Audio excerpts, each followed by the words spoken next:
Kita baca beberapa ayat dari kitab Galatia, dan kitab Galatia ini ditulis oleh Paulus dan cukup keras ya, selain kepada jemaat di Korintus ya, tetapi juga kepada jemaat di Galatia. Paulus ini menegur dengan keras. Kalau di surat kepada jemaat di Korintus, dia mengajarkan mengenai karunia-karunia roh, kemudian bagaimana beroperasi di dalamnya.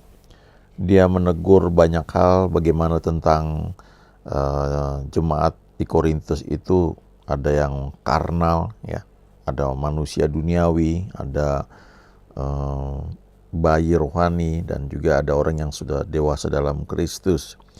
Lalu ada dosa yang begitu rupa yang tidak pernah katanya di orang dunia pun itu terjadi ya pada masa itu. Tapi di sisi lain itu jemaat Korintus itu adalah jemaat yang karunia-karunia roh itu bekerja dengan luar biasa. Nah, dulu ketika saya belajar ya dengan beberapa kakak rohani, karena Paulus menegur jemaat Korintus begitu keras, jadi sebagian itu menganggap apa yang ada di kitab Korintus ya, diantaranya karunia-karunia Roh Kudus itu seperti jadi kurang ya nilainya, dan itu menjadi salah satu alasan mereka tidak bertumbuh dalam karunia-karunia Roh Kudus. Padahal itu suatu hal yang luar biasa yang Tuhan sediakan. Kalau kepada jemaat di Galatia, ada yang Paulus tegur dengan keras sekali ya. Di antaranya ini ya, Galatia 3:3. Adakah kamu sebodoh itu? Kamu telah mulai dengan roh, maukah kamu sekarang mengakhirinya di dalam daging? Ya. Di surat-surat Paulus itu kalau dia tulis surat kepada jemaat yang dia layani, maka di awal suratnya itu selalu dia sebut begini, dari Paulus ya, hamba Yesus Kristus, kepada jemaat ya yang dia layani ya, kepada orang-orang kudus yang ada di Korintus itu dia sebut ya. Kemudian kepada Roma, jemaat di Roma, kepada orang-orang kudus yang ada di Roma. Padahal waktu dia tulis kepada jemaat di Korintus itu banyak yang bejat di situ. Tapi dia sebut itu kepada orang-orang kudus ya. Orang-orang yang dikuduskan ya. Itu yang perlu kita ingat ya. Tapi kepada jemaat di Galatia dia nggak tulis itu ya. Dia nggak sebut itu kepada orang-orang kudus yang ada di Galatia. Dia menyampaikan salam yang sifatnya umum ya, tidak seperti mengingatkan kepada jemaat-jemaat di Galatia ini bahwa kamu ini orang-orang yang dikuduskan ya. Walaupun ya tetap itu adalah jemaat di Galatia yang dia juga berikan salam kasih karunia menyertai kamu dan damai sejahtera dari Allah Bapa kita dan dari Tuhan kita Yesus Kristus ya. Tapi setelah memberikan salam itu langsung dia menegur dengan keras ya. Kok kamu begitu lekas berbalik daripada Dia yang oleh kasih karunia Kristus telah memanggil kamu dan mengikuti suatu Injil lain yang sebenarnya bukan Injil ya. Nah, kalau kita baca surat ini ya, menarik sekali karena rupanya jemaat di Galatia ini waktu awal mereka percaya kepada Yesus, Paulus bilang kamu telah mulai dengan roh, tapi selanjutnya mereka itu mencampur adukan ya, oleh karena dikatakan ada orang lain yang memberitakan suatu Injil yang lain, sehingga mereka ini ada usaha yang dikatakan di ayat 10 dari pasal 1 itu. Jadi bagaimana sekarang? Adakah ku cari kesukaan manusia atau kesukaan Allah? Adakah ku coba berkenan kepada manusia? Sekiranya aku masih mau mencoba berkenan kepada manusia, maka aku bukanlah hamba Kristus. Ini ayat kan berarti bagaimana kita ini mengutamakan Tuhan ya di atas segalanya. Jadi kita berusaha dalam apa yang kita tahu, kita ini ingin berkenan kepada Tuhan ya, kepada Dia. Tetapi tanpa kita sadari mungkin ada sebagian atau banyak hal, atau bisa jadi semua yang kita lakukan itu lebih karena kita itu takut kepada manusia ya. Kita berusaha mencari perkenanan manusia. Tentu kalau kita misalnya bekerja di kantor, kita dalam pelayanan, kita harus respect ya, hormat orang-orang yang ada di atas kita ya. Kalau kita kan digaji di situ istilahnya ya, kalau kita bekerja begitu. Tetapi kan kita tidak, kalau kasarnya tidak menjilat gitu ya. Kita tidak menjadikan mereka tuh kayak Tuhan kita, kan tidak seperti itu ya. Tentu kita lakukan bagian kita dengan baik, kita respect, hormat, tapi tetap kita tahu bahwa yang kita cari perkenanan Tuhan di atas segalanya. Nah, dalam dunia rohani pelayanan juga begitu ya. Kalau tidak hati-hati kita itu bisa terjebak ke dalam cara-cara manusia untuk yang biasanya kita pakai untuk menyenangkan atasan kita ya, bos kita, itu kita pakai untuk mendapatkan perkenanan Tuhan ya. Nah, ini ada agak banyak ya, kalau kita baca ada 6 pasal di sini ya. Tapi salah satu poin yang dia sampaikan adalah, kamu kan sudah mulai dengan roh ya. Kamu tahu bahwa kamu diselamatkan oleh anugerah. Ayo bangun kehidupan rohani kamu itu ya. Kalau menabur dalam daging akan menuai kebinasaan dari dagingnya. Tapi kalau menabur dalam roh, kamu akan menuai hidup yang kekal ya, dalam roh. Paulus juga bilang, tidak hanya di kitab Galatia tapi di kitab Roma, dia juga bilang bahwa kamu kan anak Allah. Jadi ada roh Allah dalam hidup kamu. Roh itu bersaksi dengan roh kamu ya, bahwa kamu adalah anak-anak Allah. Roh itu mengajari kamu untuk berseru ya Aba ya Bapa. Jadi dalam setiap bagian hidupmu seharusnya kamu itu membangun terus hubungan dengan Bapamu di surga lewat persekutuan, dan izinkan Roh Kudus itu menuntun hidup kamu. Ya. Jangan terjebak dengan pemikiran secara manusia. Ya, izinkan Roh itu yang menggunakan seluruh keberadaan kita, ya, pikiran kita, imajinasi kita, kemauan kita, supaya selaras dengan apa yang Tuhan rancangkan. Ya. Kalau kita ingat Amsal 3 ayat 5 dan 6, ini ayat sederhana ya. Ini ayat hafalan yang saya sudah tahu sekian lama. Tetapi aplikasinya itu ternyata sangat luar biasa kalau kita belajar mengizinkan Tuhan itu menuntun hidup kita ya. Amsal 3 ayat 5 dan 6. Percayalah kepada Tuhan dengan segenap hatimu dan janganlah bersandar kepada pengertianmu sendiri. Akui Dia dalam segala lakumu, maka Ia akan meluruskan jalanmu. Dalam hidup kita ini kan seperti Abraham juga ya. Dia mendapatkan tuntunan untuk keluar dari Ur Kasdim. Tapi waktu dia keluar, karena ada bapaknya ikut dengan dia, maka bapaknya yang masih mengendalikan. Kalau kita baca di kitab Kejadian itu, Terah yang membawa Abraham, ya, masih Abram namanya waktu itu, ya, dan istrinya Sarai, ya, dia bawa Nahor, ya, jadi satu keluarga itu. Yang dapat visi sebenarnya Abraham, tetapi yang menuntun itu adalah bapaknya Terah, dan arti kata Terah itu adalah delay. Akhirnya mereka cuma sampai di Haran. Ya, entah berapa lama, ada hamba Tuhan yang bilang bisa 15 tahun atau 20 tahun. Sampai Terah itu meninggal. Setelah itu baru Tuhan berfirman lagi kepada Abraham. Dan jelas sekali. Pergi keluar dari Ur Kasdim, dari Haran ini, pergi ke tempat yang akan kutunjukkan kepadamu. Lalu Abraham pergi. Jadi itu butuh waktu lama ya buat Abraham itu juga untuk belajar percaya kepada Tuhan. Pada akhirnya dia juga sempat tersandung, kawin dengan Hagar, dan lahirlah Ismail. Lalu Tuhan gak bicara sama dia 13 tahun. Nah, itu sebenarnya sudah mulai dalam roh, dalam tuntunan Tuhan, tapi kemudian melanjutkan dengan pemikiran manusiawi. Ya. Makanya di Galatia 4 ya ayat 22, 23 itu dikatakan di situ Abraham punya 2 anak laki-laki. Ya.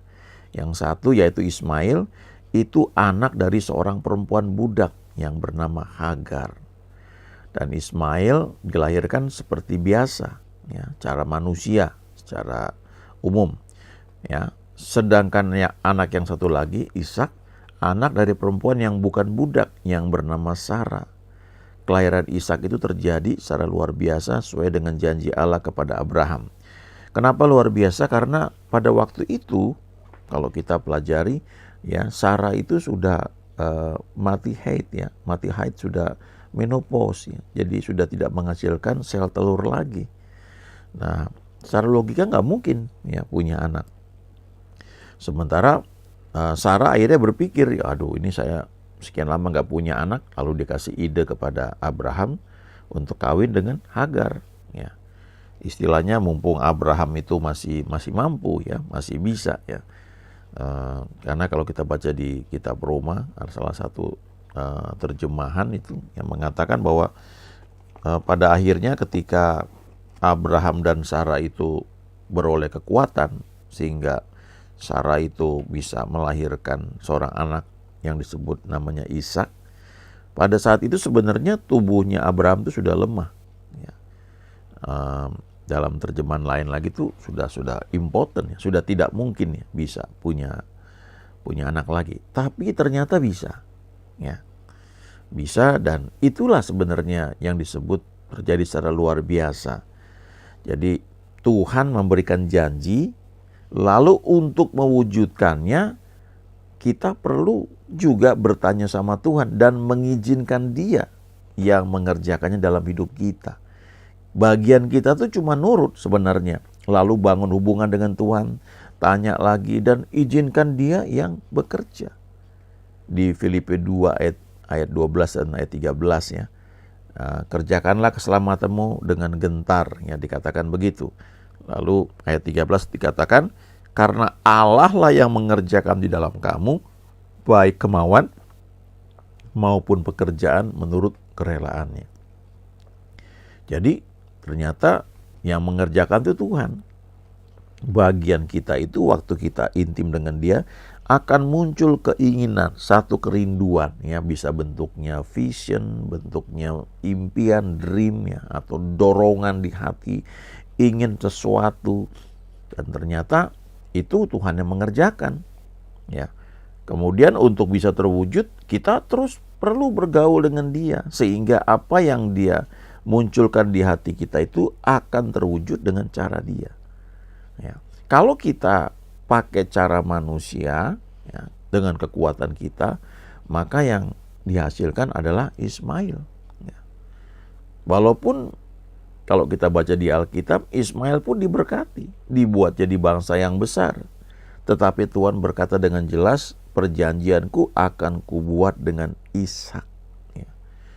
Jadi kalau Hagar itu ketika dia kawin dengan Abraham, disetujui sama nyonyanya, ya, sama Sarah, dan ketika dia tahu dia hamil, dia memandang rendah nyonyanya, ya.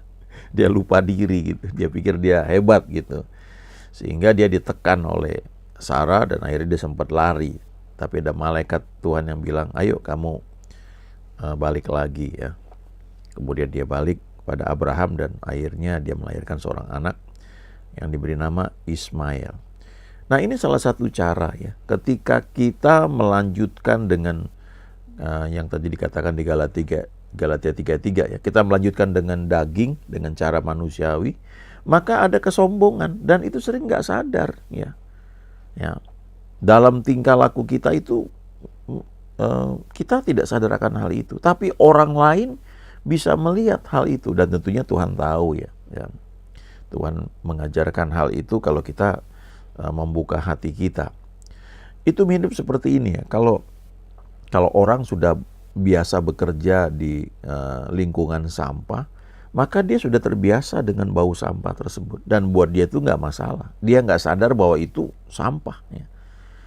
Kalau orang sudah terbiasa misalnya dengan bau badan dia sendiri, ya, dia anggap itu biasa. Tapi ketika dia bergaul dengan orang lain akan ini bau badan kamu ini nggak enak, kamu mesti apa?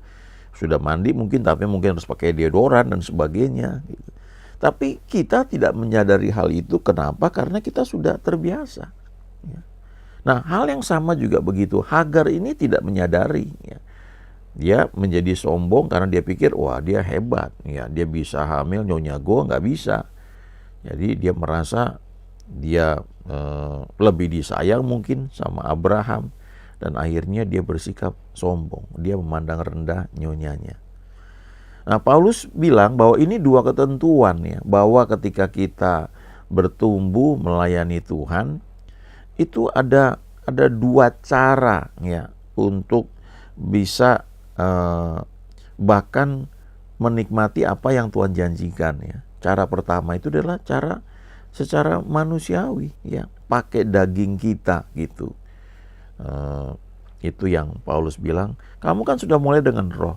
Kenapa kamu sekarang melanjutkan atau bahkan mengakhirinya dengan daging? Ya. Ayo terus lanjutkan yang sudah kamu peroleh itu dalam roh dengan cara roh juga. Ya. Di kitab Galatia, di kitab Roma dikatakan setiap orang yang dipimpin oleh roh Allah adalah anak-anak Allah. Ya.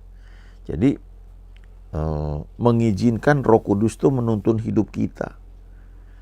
Jangan keminter istilahnya. Kalau kita keminter tuh kita tanpa sadar dikontrol sama pikiran kita. Oh tuh mesti begini, mesti begini dan mungkin kelihatannya ya seperti Ismail ya. Ada hasilnya bagus dan Tuhan juga berkati. Tetapi Tuhan katakan perjanjianku akan berikan dengan Ishak ya. Akan kubuat dengan Ishak. Dan kalau kita lihat kehidupan Ishak ya beda sekali ya, dengan Ismail. Ismail mencapai umur 100 berapa ya, saya lupa ada catatannya tuh ya, 130-an mungkin. Tapi Ishak ini 180 ya, bahkan lebih dari bapaknya. Abraham itu 175 ya usianya. Tentu ya bukan soalnya usia ya, tapi sebenarnya ini bicara tentang bagaimana kita itu mungkin waktu kita menghadapi kesulitan ya, kita serius mencari Tuhan. Lalu Tuhan bicara kepada kita, menuntun kita. Nah, yang jadi masalah seringkali begitu kita dapatkan jawaban itu, kita melanjutkannya pakai pikiran kita. Itu yang dibilang keminter gitu ya. Amsal 3 ayat 5 dan 6 itu, percayalah kepada Tuhan dengan segenap hatimu dan jangan bersandar kepada pengertianmu sendiri. Itu memang ada satu seni istilahnya ya. Bagaimana kita berdoa tanya Tuhan, lalu Tuhan itu akan menerangi pikiran kita. Kita memahami, lalu kita berjalan seperti yang Dia berikan kepada kita. Ya, kita nggak bisa lepas dari Dia. Yesus sendiri ketika datang ke muka bumi ini, Dia punya jam doa sendirian ya dengan Bapaknya. Baik pagi-pagi benar waktu hari masih gelap ya, dia bersekutu, dia berdoa, dia mencari tuntunan dari Bapaknya. Juga waktu siang hari pun dia pergi ke tempat yang sunyi supaya dia bisa senantiasa mendapatkan tuntunan dari Bapaknya. Dan juga malam hari, apalagi setelah pelayanan ya, waktu euforia itu begitu menguasai kita ya, itu perlu ikuti teladan Yesus untuk kembali bersekutu supaya kita ini tidak digerakkan dengan kemampuan manusia kita ya.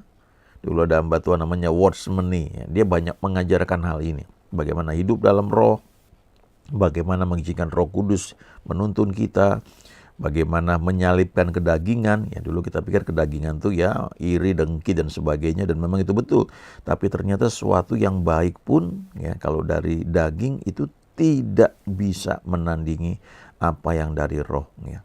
Nah, kita perlu belajar senantiasa trust God ya. Percaya pada Dia ya, bergantung kepada Dia, sehingga semua yang memang Dia sediakan bagi orang-orang percaya, bagi kita ini bisa terwujud dengan cara Dia, dalam waktu Dia ya. Jadi Dia membuat segala sesuatu indah pada waktunya dengan cara Dia. Haleluya. Amin.